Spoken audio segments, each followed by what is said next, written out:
الحمد لله وكفى والصلاة والسلام على سيد الرسل وخاتم الأنبياء وعلى آله وأصحابه الذين أوفوا عهدا الذين هم خلاصة العرب الأرباع وخير الخلائق بعد الأنبياء. ما بعد فأعوذ بالله من الشيطان الرجيم. بسم الله الرحمن الرحيم.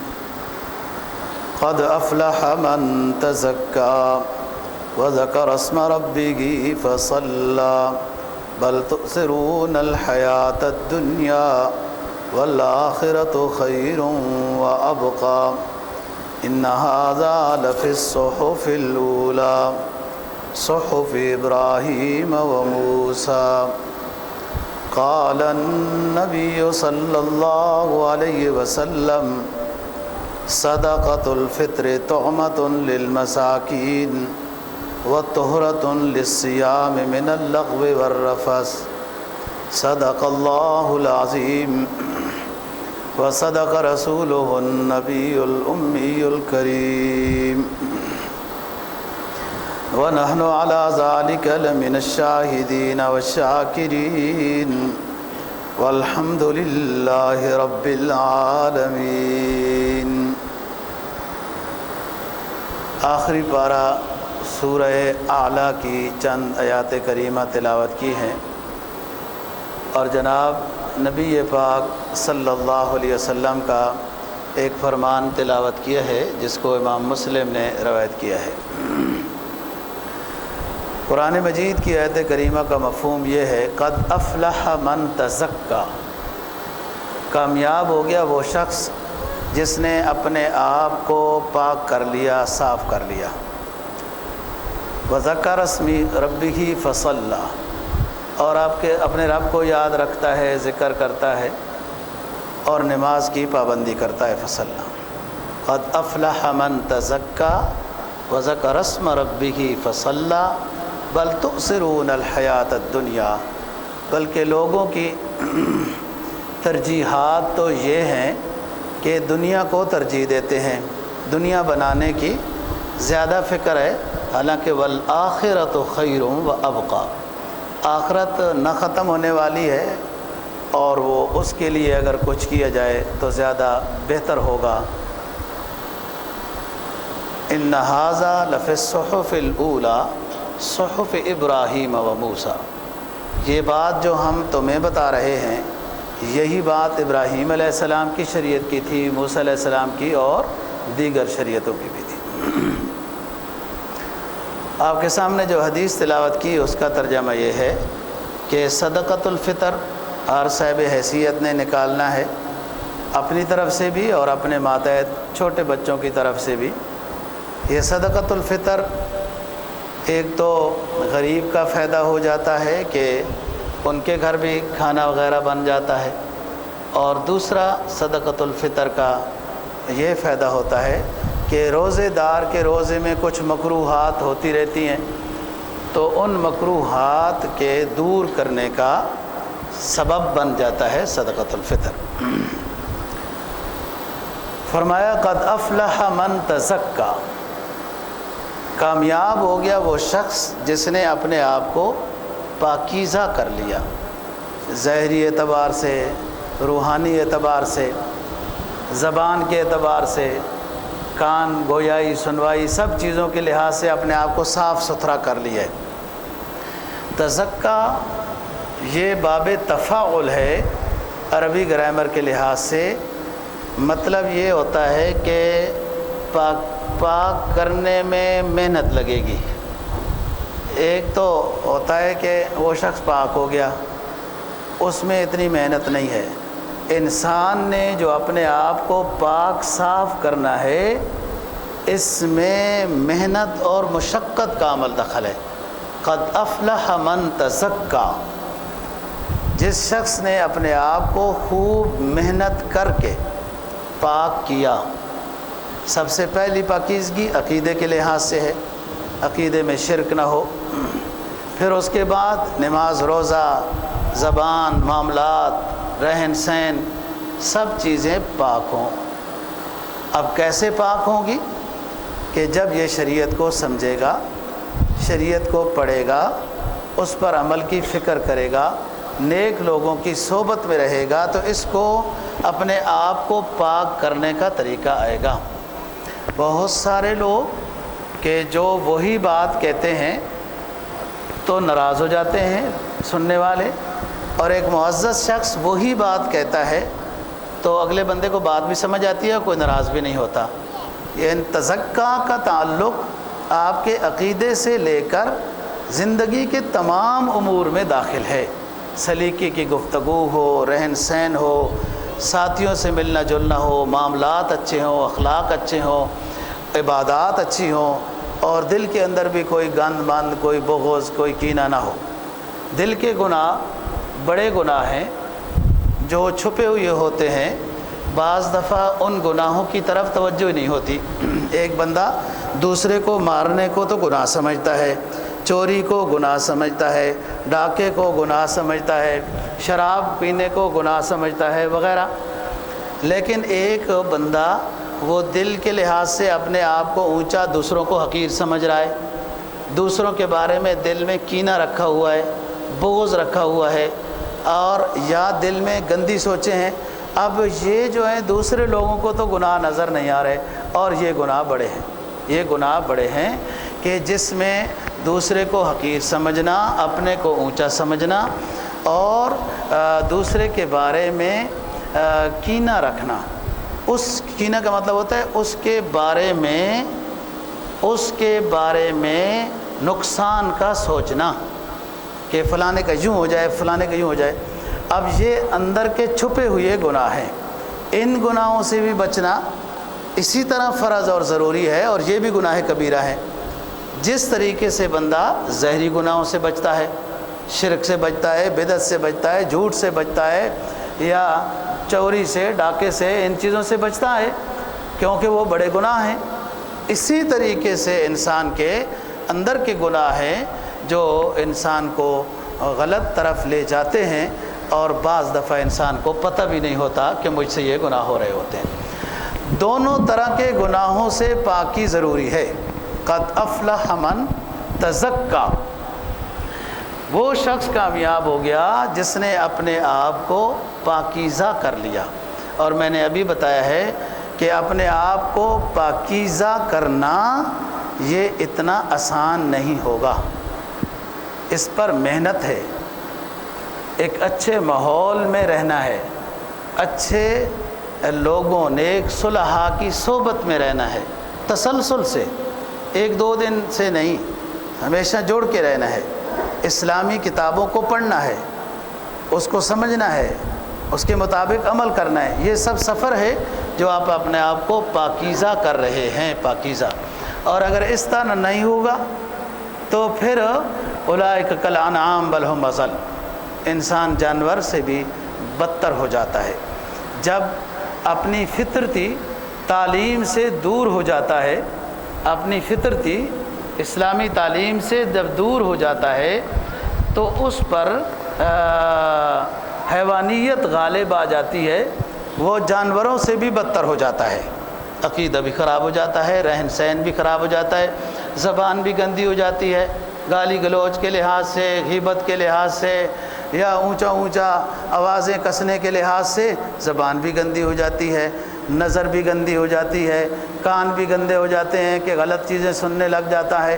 تو یہ جب اسلامی ماحول میں رہے گا، نیک لوگوں کی معیت میں رہے گا، مطالعہ اچھی کتابوں کا کرتا رہے گا، تو اس کو پاکیزہ ماحول ملے گا۔ قرآن مجید کی آیت ہے، من عمل صالحا من ذکر او انثی وهو مؤمن فلنحیینہ حیاتا طیبہ ولنجزینہم اجرہم باحسن ما كانوا یعملون۔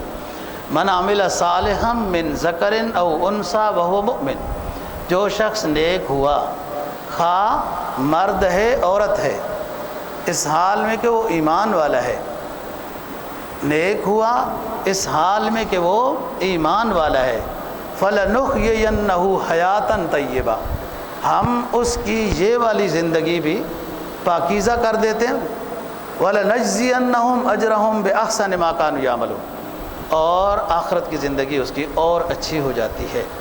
تو فَلَنُحْيِيَنَّهُ حَيَاتًا طَيِّبًا جو ہے، فَلَنُحْيِيَنَّهُ حَيَاتًا طَيِّبًا، پاکیزہ زندگی، طیبہ خوشگوار زندگی، طیبہ کا ایک معنی خوشبودار زندگی۔ جو بندہ نیک ہو جاتا ہے اس کی پاکیزہ زندگی، ایک ترجمہ خوشگوار زندگی، ایک ترجمہ خوشبو والی زندگی۔ پاکیزہ زندگی اپنے لیے، خوشگوار زندگی اپنے لیے، اور خوشبو والی زندگی، طیب، طیب کا جو مادہ ہے اس کا ترجمہ خوشبو بھی ہے۔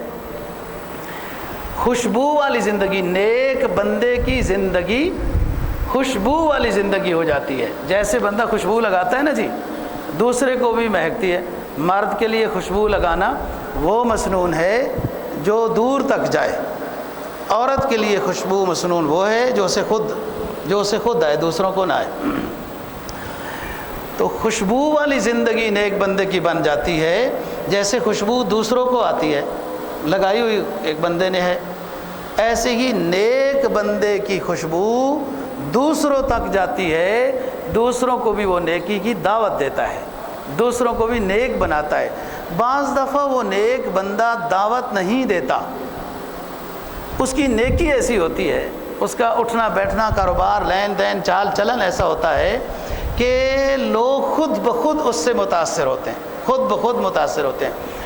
افریقہ کا جو علاقہ ہے، مشہور واقعہ، حضرات صحابہ رضی اللہ عنہم گئے وغیرہ اور وہاں پڑاؤ ڈالا، لمبی بات ہے، تو وہ سائڈ والے لوگ حضرات صحابہ رضی اللہ عنہم کے اٹھنا بیٹھنا، حال احوال دیکھنا، چلنا پھرنا سے وہ مسلمان ہو گئے تھے، ان کی کرامات دیکھ کر مسلمان ہو گئے تھے۔ یہ ہے نیک بندے کی زندگی، خوشبودار زندگی۔ خلافت عثمانیہ کے زمانے میں ایک قافلہ کونیا سے گزرا، اور مجاہدین کا، مسلمانوں کا، اور ان کو بھوک لگی ہوئی ہے شدید، اور وہاں ایک انگور کا باغ سامنے آ گیا۔ تو امیر سے پوچھا، یہ صحابہ نہیں ہے، خلافت عثمانیہ تو اب 100 سال ہوئے نا ٹوٹی ہے، تو لیکن تربیت اچھی ہو تو ہر بندہ اچھا بن سکتا ہے۔ بھوک لگی ہوئی ہے، اپنے قائدین سے، امیر سے پوچھا کہ اب کیا کریں؟ امیر نے کہا کہ ہر بندہ ایک ایک انگور کا گچھا توڑ لے، جدھر سے انگور کا گچھا توڑے ادھر کپڑے کے ساتھ 1 دینار باندھ دے۔ ایسا ہی کیا، جو وہ قافلہ تھا انہوں نے انگور توڑا، 1 دینار اس جدھر سے توڑا ادھر کھڑا کر دیا۔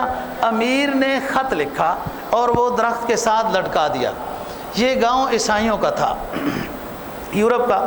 تو خط اس میں یہ لکھا کہ ہم یہاں سے گزر رہے تھے، یہاں مالی یا اس کا دیکھنے والا کوئی نہیں تھا، ہمیں بھوک لگی تھی، ہم نے انگور کھائے، اور جس نے جہاں سے وہ گچھا توڑا وہاں 1 دینار رکھ دیا ہے، اس کی اجرت تو کم بنتی ہے لیکن ہم نے 1 دینار رکھ دیا، سونے کا سکہ ہوتا ہے، آپ لوگ معاف کرنا، اور ہمارا یہ قافلہ ہے اور ہم یہاں سے رخصت ہوئی ہے۔ جب وہ دن کو آئے جس وقت بھی مالی وغیرہ، یہ بات بڑی مشہور ہو گئی، خط بھی پڑھ لیا، وہ پورا کا پورا گاؤں اس بات سے متاثر ہو کر مسلمان ہو گیا تھا۔ تو من عمل صالحا من ذکر او انثی وهو مؤمن فلنحیینہ حیاتا طیبہ، نیک بندے کی زندگی ہم خوشبودار زندگی بنا دیتے ہیں، اس کو خود بھی فائدہ ہوتا ہے خوشبو سے، اس کے اعمال سے دوسرے بھی متاثر ہوتے ہیں۔ مسلمان کی پہچان تو یہ ہے کہ خیر الناس من ینفع الناس، بہترین شخص وہ ہے جو دوسرے کو فائدہ پہنچائے، فائدہ نہیں پہنچا سکتا تو کم از کم نقصان نہ پہنچائے۔ امام غزالی رحمہ اللہ تعالیٰ نے لکھا ہے اپنی کتاب احیاء العلوم میں کہ جانوروں کی 3 قسمیں ہیں، ایک جانور ضرر محض ہے، اور ایک جانور فائدہ محض ہے، اور ایک جانور بس کچھ بھی نہیں ہے۔ ایک جانور میں ضرر ہے، لڑائی کرتا ہے، بھیڑیا ہے یا شیر ہے یا جو بھی ہے، تو وہ چیر پھاڑتا ہے، ضرر ہے، لوگ ڈرتے ہیں اس سے۔ ایک جانور ہے ذرا فائدہ محض ہے، جیسے حلال جانور ہیں، ان کا گوبر بھی فائدہ مند، ان کی ہڈیاں بھی فائدہ مند، ان کے بال بھی فائدہ مند، ان کا گوشت، ان کا دودھ وغیرہ وغیرہ۔ ایک جانور ہے ویسے ہی ہے، بس اس طرح انسان کو ان تینوں اقسام سے اونچا ہونا ہے کہ یہ تو اشرف المخلوق ہے۔ آج انسان ضرر محض بن گیا ہے، ضرر محض بن گیا ہے۔ اس کی تخلیق کا مقصد تو یہ نہیں تھا کہ یہ ضرر محض بنتا، اس کا تو تخلیق کا مقصد یہ تھا کہ یہ تو ان جانوروں سے بھی زیادہ فائدہ مند ہوتا۔ وہ جانور اپنی تخلیق کا مقصد سمجھتے ہیں۔ آپ دودھ والے جانور کے قریب جاتے ہیں، ہاتھ پھیرتے ہیں، وہ دودھ دینا شروع ہو جاتا ہے، اسے پتہ ہے مجھے پیدا اس لیے کیا گیا۔ اور انسان کو پتہ نہیں ہے کہ مجھے کس لیے پیدا کیا گیا، جس نے جدھر لگایا ادھر ہی چل پڑا۔ یہ نہیں سوچا میں مسلمان ہوں، میں نے کلمہ پڑھا، شریعت پڑھی ہے، سنی ہے، سیکھی ہے، میں نے کس طرح کرنا ہے، کیا عمل کرنا ہے۔ جس نے ادھر نعرہ لگایا ادھر چل پڑا، وہ ادھر کوئی شور مچا رہا تھا ادھر چل پڑا۔ یہ انسان نے اپنی تخلیق کا مقصد سمجھ لیا ہے۔ تو قد افلح من تزکا، کامیاب وہ شخص ہے جس نے اپنے آپ کو پاکیزہ کر لیا۔ ایسا نہیں پاکیزہ ہوتا، مجاہدے سے ہوتا ہے۔ علامہ کہتے ہیں نا، آئینہ بنتا ہے رگڑے لاکھ جب کھاتا ہے دل، کچھ نہ پوچھو دل بڑی مشکل سے بن پاتا ہے دل، کچھ نہ پوچھو دل بڑی مشکل سے بن پاتا ہے دل، آئینہ بنتا ہے رگڑے لاکھ جب کھاتا ہے دل۔ آئینہ صاف ستھرا ہوتا ہے، اتنا صاف ہوتا ہے کہ دوسرے کو عیب بھی بتا دیتا ہے، دکھا دیتا ہے۔ تو مومن جب مقام اولیاء پہ فائز ہوتا ہے، تقوی کے مقام پہ فائز ہوتا ہے، تو یہ آئینہ بن جاتا ہے، دوسرے کے لیے فائدہ محض بنتا ہے۔ اور ایک حدیث میں تو آتا ہے نا، المؤمن مرآت المؤمن، المؤمن مرآت المؤمن، مومن مومن کے لیے آئینہ ہوتا ہے۔ کیا مطلب؟ ایک مومن دوسرے مومن کی غلطی کو بتاتا ہے، جیسے آئینہ غلطی کو بتاتا ہے۔ تو بھائی ادھر داغ لگا ہوا ہے، ادھر کوئی لگا ہوا ہے جی منہ پر، وہ بندہ ٹھیک کرتا ہے، آئینے کو سنبھال کے رکھتا ہے، نہ کہ اس کو توڑ دیتا ہے کہ یہ تو ہمارے عیب بتا رہا ہے آئینہ۔ وہ ایک حبشی، علامہ شیخ سعدی رحمہ اللہ نے لکھا ہے واقعہ کہ وہ ایک حبشی کہیں سفر کر رہا تھا، صحرا میں جا رہا تھا، راستے میں اس کو آئینہ مل گیا تو شکل دیکھی تو کہتا ہے اچھا تو اتنی بری شکل دکھاتا ہے نا، کالی، اس لیے تو صحراؤں میں پڑا ہوا ہے، گھروں میں نہیں ہے۔ اس کو یہ نہیں پتا کہ آئینہ اصل چیز دکھاتا ہے، تو تھا ہی کالا، تو آئینے نے کالا دکھایا ہے۔ تو کہتا ہے تو صحرا میں اس لیے تجھے پھینک دیا ہے کہ تو لوگوں کی شکلوں کو کالا دکھاتا ہے۔ آئینہ انسان کا عیب بتاتا ہے اور بندہ اس عیب کو دور کرتا ہے، آئینے کو توڑتا نہیں ہے۔ مومن مومن کے لیے آئینہ ہے، تبھی تو تربیت ہوتی ہے، تبھی تو اسلام ہم تک پہنچا ہے کہ ایک بندے کی نماز اچھی ہے، اس نے دوسرے کی اچھی کرائی، ایک بندے کی تلاوت اچھی تھی، اس نے دوسرے کو کہا بھائی آپ کی تلاوت کمزور ہے، اس کو اچھا کرو، فلانی سنت میں آپ یہ کمی ہے، آپ یہ خلاف سنت کر رہے ہیں۔ یہ ایک بندہ دوسرے بندے کو جب عیب بتا رہا ہے تو جس کے عیب بتائے جا رہے ہیں اسے ناراض نہیں ہونا چاہیے، شیشے سے تو کوئی ناراض نہیں ہوتا۔ حضرت علی رضی اللہ تعالیٰ عنہ کا مقولہ ہے، من یطلعنی عیوبی فہو خلیلی، من یطلعنی عیوبی فہو خلیلی، جو شخص مجھے میرے عیبوں سے مطلع کرے گا وہ میرا گہرا دوست ہے۔ دیکھو انسان کی تعمیر تب بنتی ہے کہ جب بندے کو اس کے نقص پتہ چلتے جائیں، اپنے نقص پتہ چلتے جائیں تو وہ دور کرتا جائے گا۔ اور یہاں حالت اور ہو گئی ہے، اپنے نقصوں کی فکر نہیں ہے، اپنی اصلاح کی فکر نہیں ہے، اپنی کمزوریوں کو دور کرنے کی فکر نہیں ہے۔ ہمارے ہاں تو سارا معاشرہ اس معاملے میں لگا ہوا ہے کہ دوسرے غلط ہیں، فلانے غلط ہیں، ان کو ٹھیک ہونا چاہیے، میں تو ویسے ہی بہت ٹھیک ہوں۔ بڑی جب اپنے عیوب پہ نظر تو جہاں میں کوئی برا نہ رہا۔ قو انفسکم، قرآن کیا کہتا ہے؟ پہلے اپنے آپ کو جہنم کی آگ سے بچاؤ، پہلے اپنے آپ کو نمونہ بناؤ۔ فکر یہاں سے شروع کرنی تھی، اسلام تو یہ کہتا ہے ادھر سے اصلاح شروع کرو، اور ہم نے ادھر پرلے محلے سے شروع کی ہے کہ وہ ٹھیک ہو جائیں، وہ غلط ہیں تبھی تو کوئی ٹھیک بھی نہیں ہو رہا۔ وہ ہم کو ٹھیک کرنے کی فکر میں لگے، ہم ان کی ٹھیک کرنے کی فکر میں لگے، اپنے عیبوں کی طرف نظر ہی نہیں پڑی۔ جس میں وہ عیب سے بھرا ہوا تھا، تو بتا رہا ہوں کہ اچھی زندگی وہ جتنا کوئی شخص دین کے ساتھ جڑ کے رہے گا، فَلَنُحْيِيَنَّهُ حَيَاتًا طَيِّبَةً، پاکیزہ زندگی اپنے لحاظ سے ہوگی، نیک بندے کی خوشگوار زندگی کہ گھر میں اس کے اچھا ماحول ہوگا، دینداری کا ماحول ہوگا، بچے فرما بردار ہوں گے، عورت نماز روزے والی ہوگی، تابعدار فرما بردار ہوگی، یہ فَلَنُحْيِيَنَّهُ حَيَاتًا طَيِّبَةً ہے، اور خوشبو والی زندگی ہوگی۔ راحت و سکون کیا ہے کہ جب آپ اپنے گھر والوں کو، بچوں کو دیکھیں تو آپ کو خوش ہو جائیں۔ اسی کو قرآن نے ربنا ہب لنا من ازواجنا وذریاتنا قرۃ اعین وجعلنا للمتقین اماما کا حضرت ابراہیم علیہ السلام کی دعا نقل کی کہ اللہ میرے اہل و عیال کو میری آنکھوں کی ٹھنڈک بنا دے۔ آنکھوں کی ٹھنڈک یہ ہوتی ہے کہ جب انسان گھر میں جائے تو ان کو نیکی میں پائے، فرما برداری میں پائے، تابعداری میں پائے۔ تربیت کی نہیں ہے، گھر میں گیا، دل چاہتا ہے کہ بچے کو بھیجوں اور دہی لے آئے، اور بچے کو کہا دہی لے آؤ، بچہ منہ بنا کے بیٹھ گیا ہے۔ بچے میں اتنی فرما برداری نہیں ہے کہ باپ کو بازار سے ایک چیز ضرورت ہے میں وہ لے آؤں۔ اس لیے ادھر کمزوری، بچے کی تو غلطی ہے، اس نے باپ کی بات کیوں نہیں مانی، لیکن ادھر والد کی اپنی غلطی ہے کہ اس نے اسلامی تربیت نہیں کی ہے۔ جب اسلامی تربیت کرتا اور پھر یہ آنکھوں کی ٹھنڈک بن جاتی ہے، دنیا کے لحاظ سے بھی آخرت کے لحاظ سے۔ یاد رکھو، دنیا کی کامیاب زندگی اور آخرت کی کامیاب زندگی مومن کے لیے ایمان کے ساتھ اعمال صالحہ میں ہے۔ اگر آپ کی اولاد اچھی ہے، آپ نے تربیت اچھی کی ہے، وہ دنیا کے لحاظ سے بھی آپ کے لیے آنکھوں کی ٹھنڈک ہے، اور جب دنیا سے پردہ کر جائیں گے تو وہ آپ کے لیے صدقہ جاریہ ہے، وہ دعا کرے گی۔ جب اولاد کی اچھی تربیت ہی نہیں کی ہے، انہیں دعا کا پتہ ہی نہیں ہوگا، وہ تو یہی خیال کر رہے ہوں گے کب مریں گے، یہ جان چھوٹے گی، کھانسی کر رہے ہیں، فلان کر رہے ہیں۔ اسلام کیا کہتا ہے کہ مبارک وہ شخص ہے جس کی جنت گھر میں تھی اور اس نے جنت اپنی بنا لی ہے۔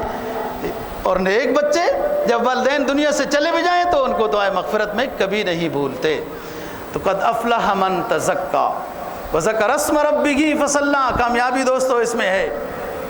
کسی چیز میں بے شک کسی کے پاس ایک کوٹھی کے بجائے کئی کوٹھیاں ہوں، ایک گاڑی کے بجائے کئی گاڑیاں ہوں، ایک عہدے کے بجائے کئی عہدے ہوں، بینک بیلنس سے اسے معلوم ہی نہ ہو، لیکن اگر وہ اسلام سے دور ہے تو وہ زندگی بہت دکھن، بہت پریشانیوں میں، غم و حزن میں، بے چینیوں میں گزار رہا ہوگا۔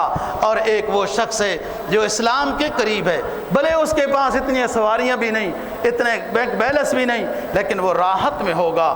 دل پر جب ان کا کرم دیکھتا ہوں تو دل کو بأسجا میں جم دیکھتا ہوں۔ ایمان اور اعمال صالحہ یہ بڑی دولت ہے۔ دولت وہ ہے کہ جو آپ کے پاس ہے تو ادھر بھی کام آئے، جب قبر میں جائیں تو ادھر بھی کام ہے۔ دولت تو پھر وہ ہوئی نا، وہ دولت کیا ہے کہ جو حالت نزع کے وقت ہی انسان کی اپنی نہیں رہتی۔ وہ ایمان، وہ اعمال صالحہ، وہ ذکر و اذکار، وہ سب اچھی چیزیں، آپ کے صدقات و خیرات، یہ نیکیاں آپ کے ساتھ جائیں گی۔ باقی جو بینک بیلنس ہے وہ تو حالت نزع، ابھی مرا نہیں ہوتا بندہ، اس وقت ہی اس کی اپنی دولت اس کی نہیں رہتی، اس کا معاملہ ختم ہو جاتا ہے۔ وہ دولت تو پھر وہ دولت ہے نا جو دنیا میں بھی کام آئے اور آخرت میں بھی کام آئے۔ ہم اس دولت کے لحاظ سے کمزور ہیں۔ قرآن کیا کہتا ہے؟ بل تؤثرون الحیات الدنیا والآخرۃ خیر وابقیٰ۔ تم میں سے اکثریت کی طبیعت یہ ہے کہ تم دنیا کی زندگی کو ترجیح دیتے ہو، دنیا میں لگے ہوئی ہو، دنیا کی زندگی، تم اکثریت تم میں سے یہ ہے۔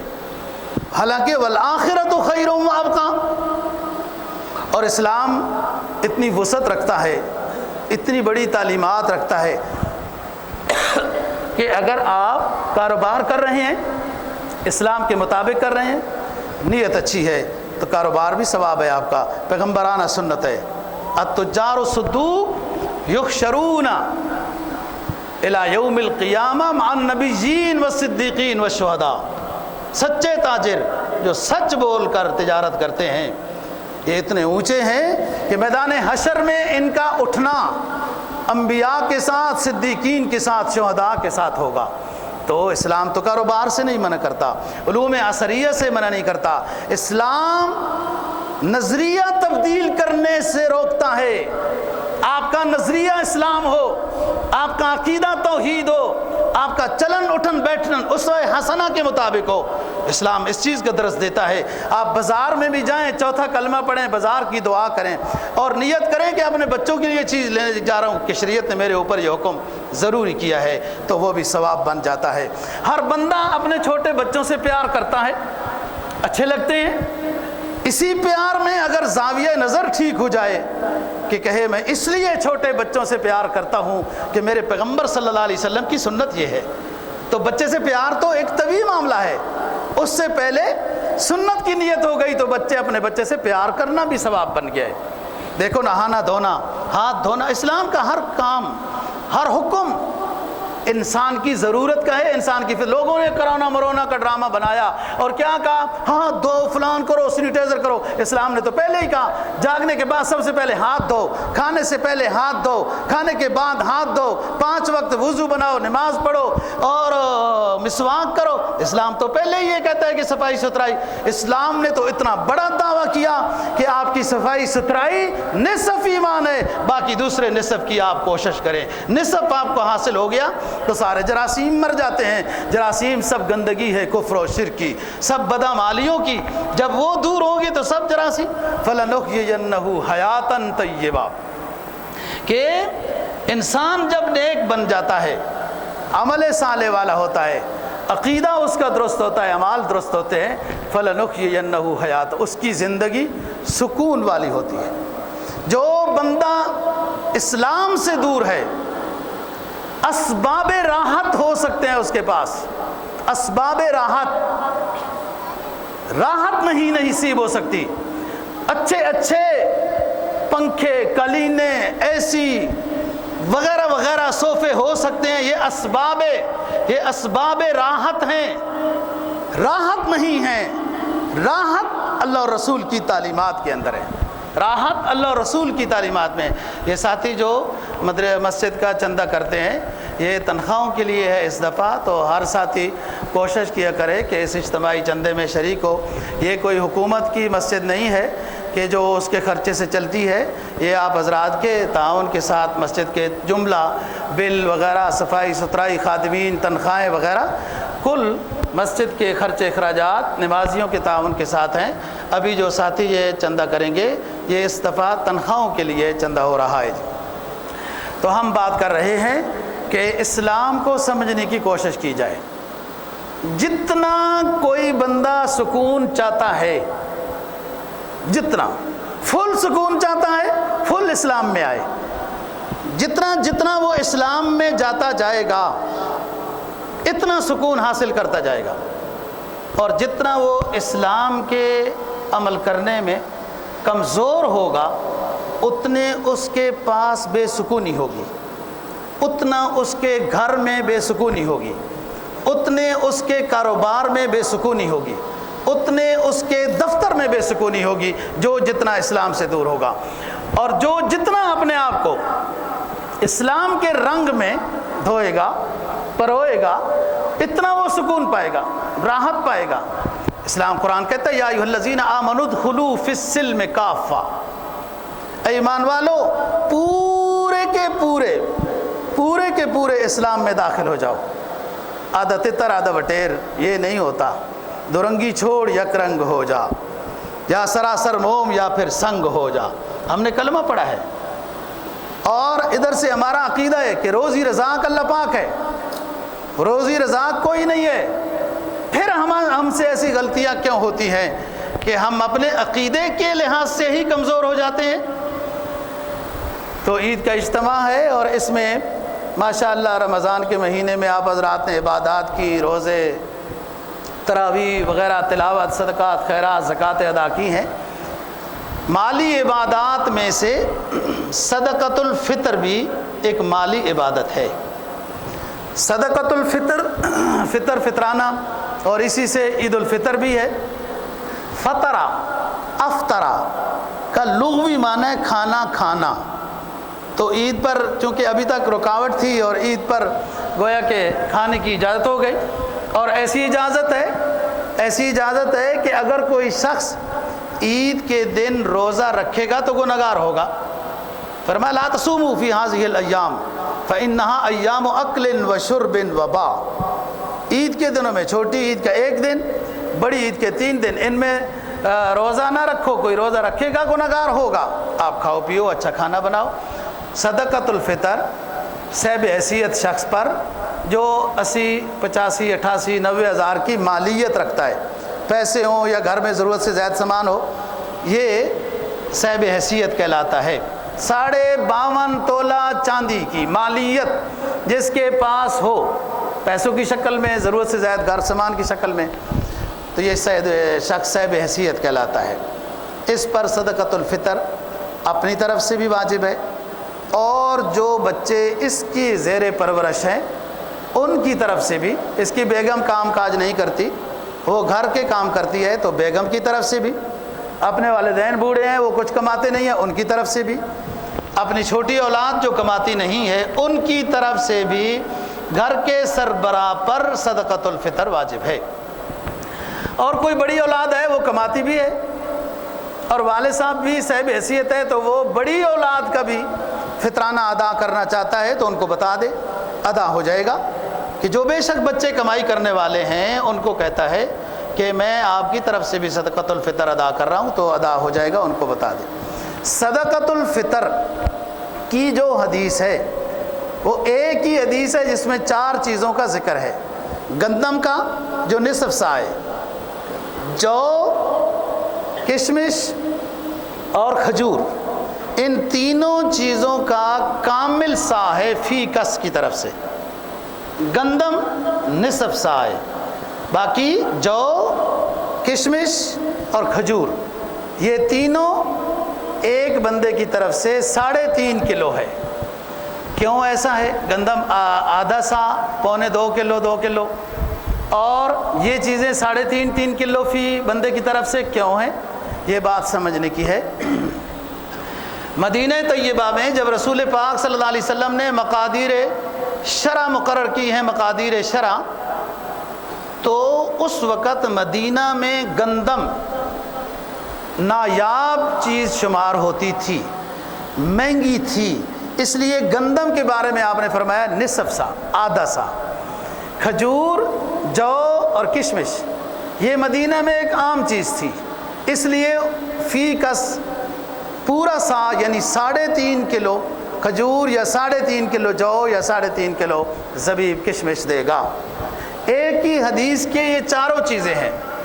بس ہمارے ہاں صرف گندم کا یہ حصہ، اب گندم عام چیز ہو گئی، دوسری چیزیں مہنگی ہو گئی ہیں اس علاقے کے لحاظ سے، لیکن مقادیر شرعیہ وہی ہیں جو شریعت نے بیان کر دی ہیں. اب ہم یہ نہیں کر سکتے ہیں کہ گندم عام ہو گئی، اس کو 3.5 کلو کر لیتے ہیں 1.25 کے بجائے، اور وہ مہنگی ہو گئی ہیں کھجور یا کشمش تو اس کو آدھا سا کر دیتے ہیں. ایسا نہیں ہو سکتا. سرکار دو جہاں صلی اللہ علیہ وسلم نے جو فرما دیا ہے بس وہی رہے گا. اب یہ کہ امتی کو سوچنا ہے کہ اگر میں غریب ہوں تو وہ 150 تقریباً 2 کلو گندم کے لحاظ سے 150 کا حساب دے. اگر وہ سمجھتا ہے میں بہتر ہوں تو وہ جو کے لحاظ سے حساب، جو 3 کلو تقریباً 500 روپے کے آئیں گے.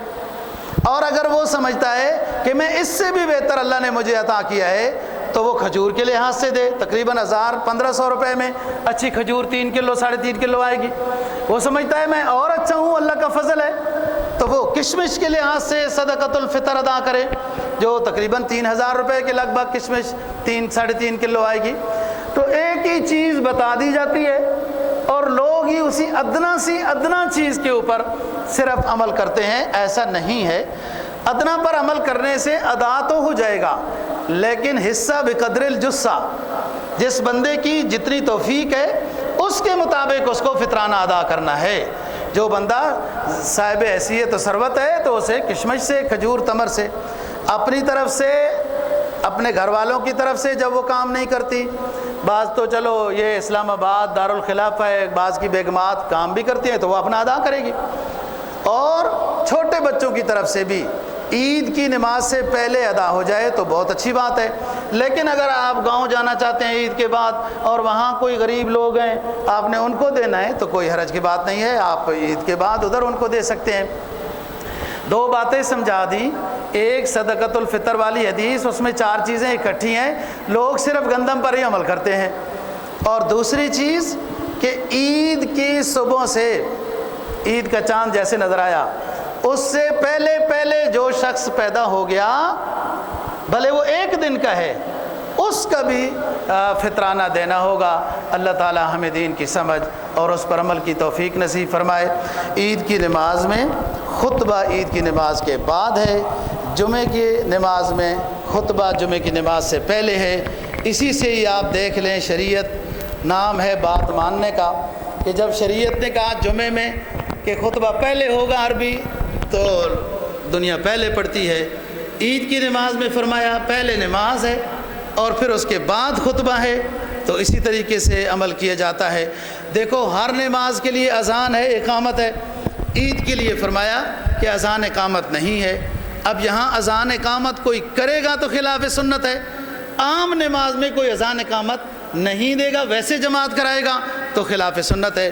ان چیزوں سے سمجھنا ہے کہ ہماری عقل کسی حکمت کو سمجھ سکے یا نہ سکے، شریعت کا جو حکم ہے ہم نے وہ ماننا ہے۔ تو صفیں درست کر لیں، صفیں سیدھی ہو، درمیان میں خلا نہ ہو۔ یہ عید الفطر ہے،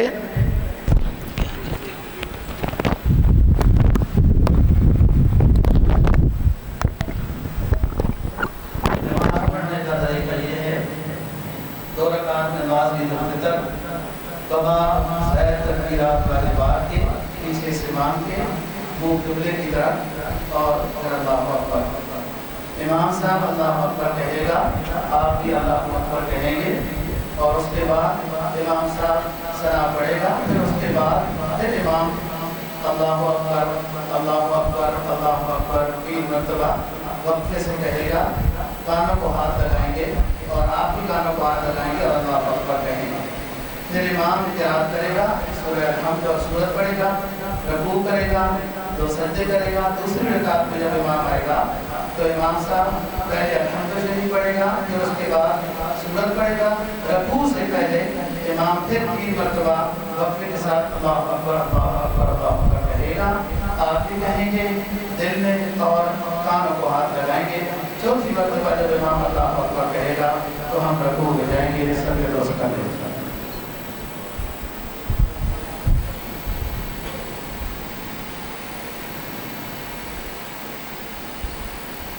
اللہ اکبر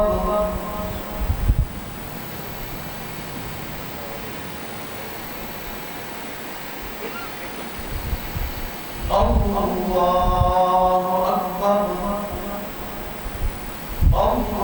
اللہ اکبر اللہ اکبر۔ الحمدللہ رب العالمین الرحمن الرحیم مالک یوم الدین ایاک نعبد و ایاک نستعین اهدنا الصراط المستقیم صراط الذین انعمت علیہم غیر المغضوب علیہم ولا الضالین۔ سبح اسم ربک الاعلی الذی خلق فسوى والذی قدر فهدى والذی أخرج المرعى وجعله غثاء أحوى سنقرئك فلا تنسى إلا ما شاء الله إنه يعلم الجهر وما يخفى ونيسرك لليسرى فذكر إن نفعت الذكرى سيذكر من يخشى ويتجنبها الأشقى الذي يصلى النار الكبرى ثم لا يموت فيها ولا يحيا۔ الله أكبر۔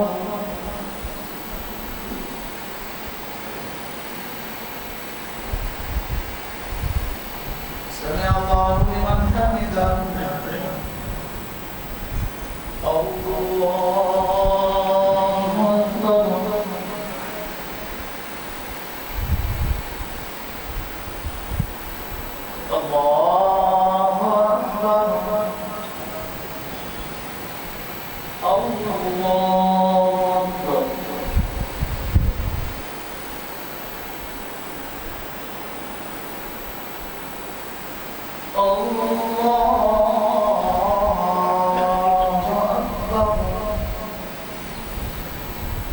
الحمد لله رب العالمين الرحمن الرحيم مالك يوم الدين إياك نعبد وإياك نستعين اهدنا الصراط المستقيم صراط الذين أنعمت عليهم غير المغضوب عليهم ولا الضالين قد أفلح من تزكى وذكر اسم ربه فصلى بل تؤثرون الحياة الدنيا والآخرة خير وأبقى إن هذا لفي الصحف الأولى صحف إبراهيم وموسى الله أكبر الله أكبر الله أكبر الله أكبر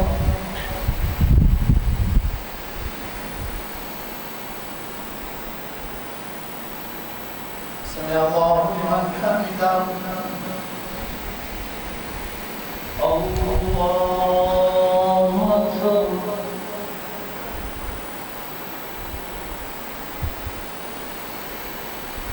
الله أكبر الله أكبر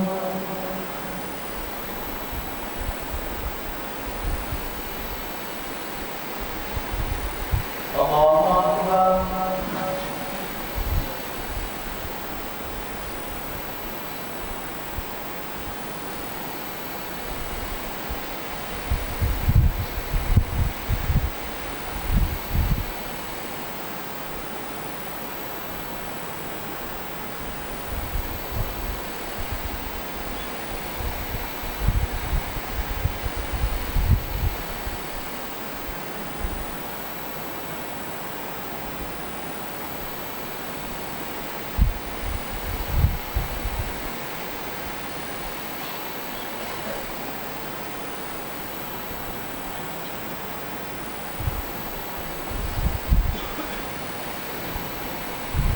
السلام عليكم ورحمة الله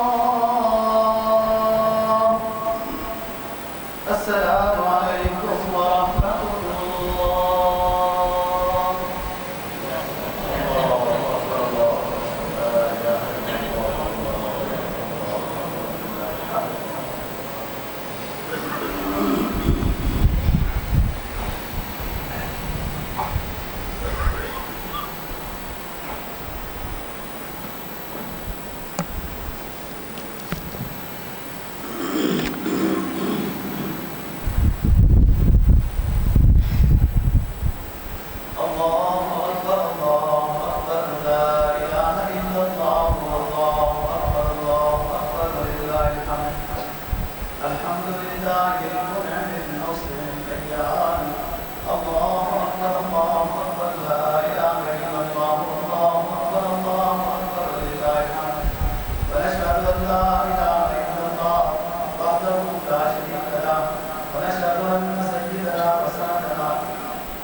الله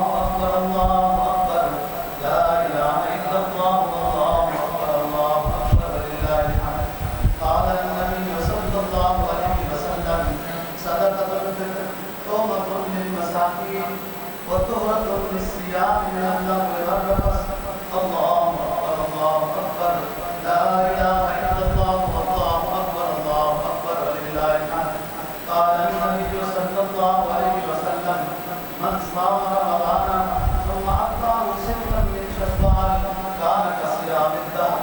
الله أكبر الله أكبر لا إله إلا الله والله أكبر الله أكبر ولله الحمد.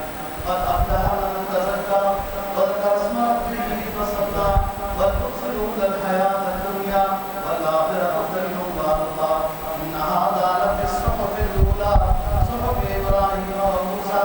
بارك الله لنا ولكم في القرآن العظيم ونفعنا وإياكم بالآيات والذكر الحكيم.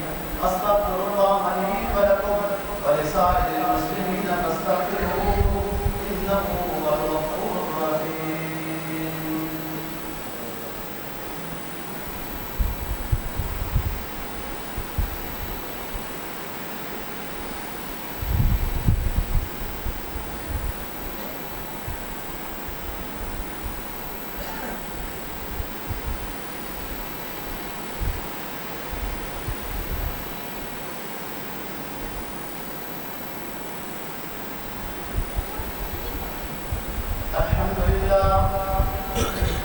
الحمد لله نحمده ونستعينه ونستغفره ونؤمن به ونتوكل عليه ونعوذ بالله من شرور انفسنا ومن سيئات اعمالنا ونشهد ان لا اله الا الله وحده لا شريك له ونشهد ان سيدنا وسندنا ومولانا محمدا عبده ورسوله وخاتم النبيين. اما بعد فاعوذ بالله من الشيطان الرجيم. بسم الله الرحمن الرحيم. إن الله وملائكته يصلون على النبي يا أيها الذين آمنوا صلوا عليه وسلموا تسليما. اللهم صل على محمد بعدد من صلى وصام وصل كذلك على جميع الأنبياء والمرسلين وعلى عباد الله الصالحين. قال النبي صلى الله عليه وسلم أرحم أمتي بأمتي أبو بكر رضي الله تعالى وأشدكم في أمر الله عمر رضي الله تعالى وأصدقهم حياء عثمان رضي الله تعالى وأقدامهم علي بن أبي طالب رضي الله تعالى وعلى السيدين الشهيدين أبي محمد الحسن وأبي عبد الله الحسين رضي الله تعالى عنهما وعلى السيدات الطاهرات الأربعة البنات النبي الأمي الفقير البرية زينب ورقية وأم كلثوم وفاطمة رضي الله تعالى عنهم وعلى آل بيته المطهرة خصوصا خديجة وعائشة وحمزة رضي الله تعالى عنهم وعلى عمهم النبي المصطفى صلى الله عليه وسلم سيدنا العباس وسيدنا حمزة رضي الله تعالى عنهما والباقية من العشرة المبشرة الذين أسماءهم سعد وسعيد وأبو عبيدة وطلحة والزبير وعبد الرحمن وعلى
یا رب العالمین ہمارے والدین ہمارے اساتذہ جو اقارب سب کی مغفرت فرما یا رب العالمین حاضرین میں سے جن کی جو عزیز و اقارب جو ہے سب کی مغفرت فرما سب مسلمانوں کی مغفرت فرما یا رب العالمین بیماروں کو شفا کاملہ عاجلہ مستمرہ نصیب فرما یا رب العالمین جو قرضوں میں پھنسے ہیں ان کی گہری مدد کرا قرضوں کے علیہ صورت نصیب فرما یہ اولاد لوگوں کو نیک صالح اولاد نصیب فرما جن کی اولاد ہے ان کو ملت کے لیے اسلام کے لیے والدین کی خدمت کے لیے قبول فرما یا رب العالمین جن گھروں کے رشتے جوان ہیں اپنے فضل و کرم سے بہترین رشتوں کا انتخاب فرما یا رب العالمین جو رزق کے لحاظ سے تنگی میں مبتلا ہیں یا اللہ ایسے لوگوں کو واقعی مقدار میں رزق نصیب فرما یا اللہ جو یہ اولاد ہیں جو بے روزگار ہیں یا اللہ ان کو رزق کے حلال کے اچھے روزگار نصیب فرما یا رب العالمین ہمارے ملک کی حفاظت فرما عالم اسلام کی حفاظت فرما اور سب سے زیادہ اس وقت جو مشکلوں میں پریشانیوں میں ہیں پاکستان والے یا اللہ ہمارے ملک کے عزیز پاکستان اپنے عزیز کی حفاظت فرما اور اس کو اندرونی بیرونی ہر طرح کے فتن سے محفوظ فرما اور اس وقت جو حکومتی لحاظ سے اختلافات اور انتشارات ہیں یا اللہ اپنے فضل و کرم سے ان اختلافات کو حکمت کے ساتھ تدبر کے ساتھ صلح کے ساتھ دور کرنے کی توفیق نصیب فرما یا رب العالمین مسلمانوں کو آپس میں اتفاق و اتحاد کی دولت نصیب فرما ایک دوسرے کا احترام کرنے کی توفیق نصیب فرما یا رب العالمین ہمارے ملک میں ہر طرح کی پریشانیاں ہیں فتن کہیں اندرونی بیرونی تو وہ بھی ہیں رزق کے لحاظ سے یا اللہ بے روزگاری کے لحاظ سے مہنگائی کے لحاظ سے بے امنی کے لحاظ سے ہر لحاظ سے یا اللہ ہر طرح کی پریشانیاں ہیں اپنے فضل و کرم سے یا اللہ اپنے فضل و کرم سے اپنی مہربانی سے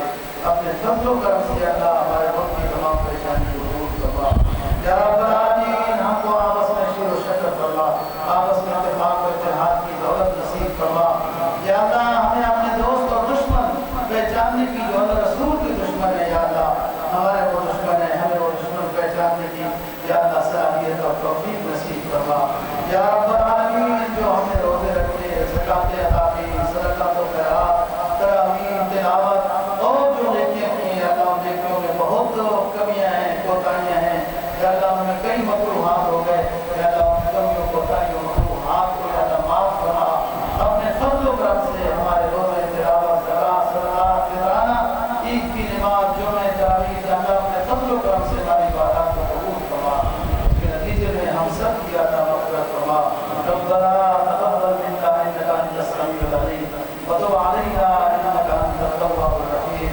وصلى الله تعالى على خير خلقه محمد واله واصحابه اجمعين برحمتك يا ارحم الراحمين میری طرف سے بھی سب نمازیوں کو عید مبارک